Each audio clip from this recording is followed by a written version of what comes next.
In the Heart of Mathematics text, section 4.4 discusses symmetry and how it surrounds us every day, which often comes down to discovering patterns and orders.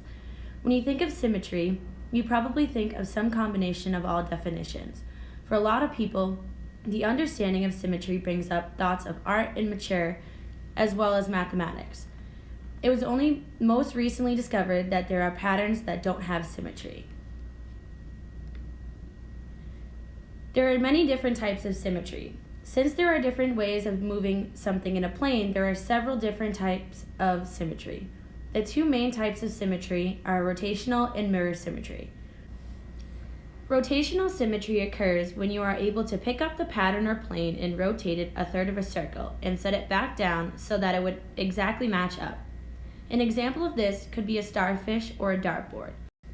Mirror or reflective symmetry occurs when you can pick up a pattern or plane and turn it over along the axis and set it back down on top of itself. A human face or butterfly wings would be examples of mirror symmetry. For our first example problem, we have to tile or not to tile. Which of the following shapes can be used to tile the entire plane?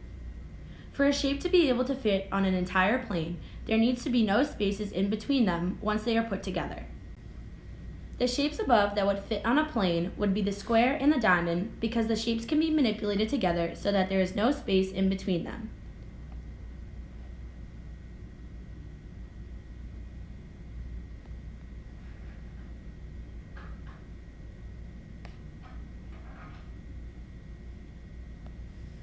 You then continue this pattern forever to cover an entire plane.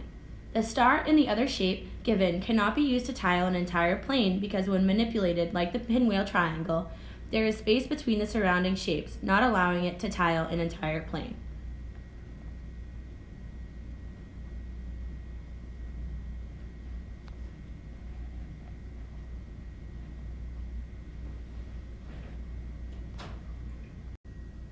Our second problem is titled Flipping Over Symmetry. For each pattern below, describe a rigid symmetry corresponding to a flip, rotate, and/or shift. Which pattern has more than one rigid symmetry? The first pattern has shift symmetry. It cannot be rotated or flipped because the edge of the circles would go against each other instead of fit into the continuous pattern.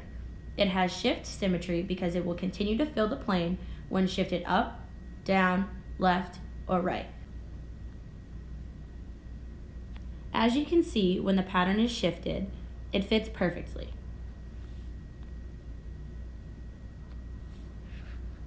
But when the pattern is rotated, it fits drastically different.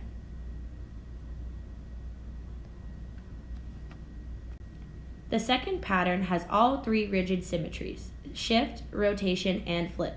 The six-edged individual figures within the plane are symmetrical, so they can be turned any way and still fit into the plane. Whether they're shifted side to side or up and down, flipped or rotated, they will remain the same and fit into their surrounding figures to fill the plane continuously.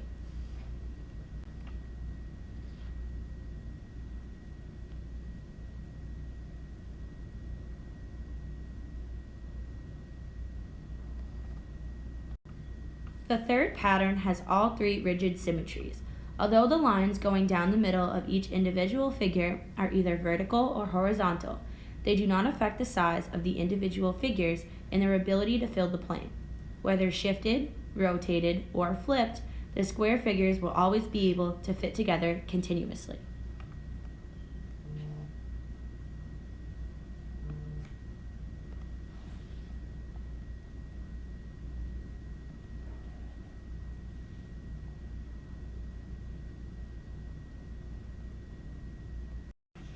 Pinwheel pattern and building super tiles.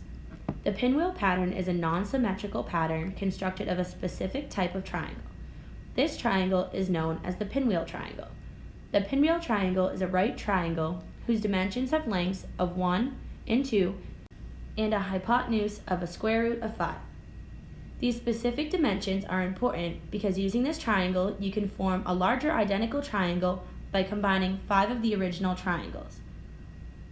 We call this new triangle a 5-unit pinwheel triangle. This process can be performed continuously so that a 10-unit, 15 unit, and 20 unit pinwheel triangles are created. What makes this pattern unique is that it has a symmetry of scale, but does not have any forms of rigid symmetry. Furthermore, the tiles within the pinwheel can be arranged in an infinite amount of orientations, which makes the pattern look like a pinwheel. Looking at the example, you can tell that the figure has no rigid symmetries. If you rotate, shift, or flip the figure, it will not be the same. However, it is clear that the figure has symmetry of scale.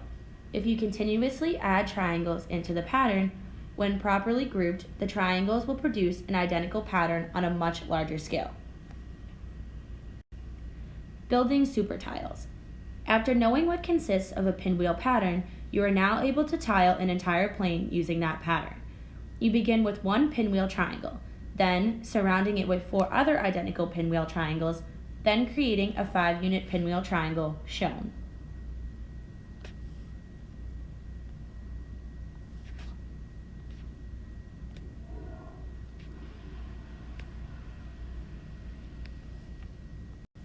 These triangles are in the T arrangement such that the original triangle is the interior triangle. After those 5 tiles are laid, you now surround the 5-unit pinwheel triangle with 4 other 5-unit pinwheel triangles in the T arrangement. Now there is a 25-unit pinwheel triangle with the original 5-unit triangles in the interior position of the 25-unit pinwheel triangle. This transition is shown. You can then determine the location of the next 100 tiles by surrounding the 25-unit pinwheel with 4 other 25-unit pinwheel triangles, then creating a 125-unit pinwheel triangle. This transition is shown. You can notice in this illustration the larger triangles cover increasingly larger regions around the original tile so that this process can then be continued forever to cover an entire plane. In addition, the increasingly larger pinwheel super triangles spin around in different orientations as they grow, giving the pattern its name. If you continue this process forever, the resulting pattern in the plane is the pinwheel pattern. Thank you for watching!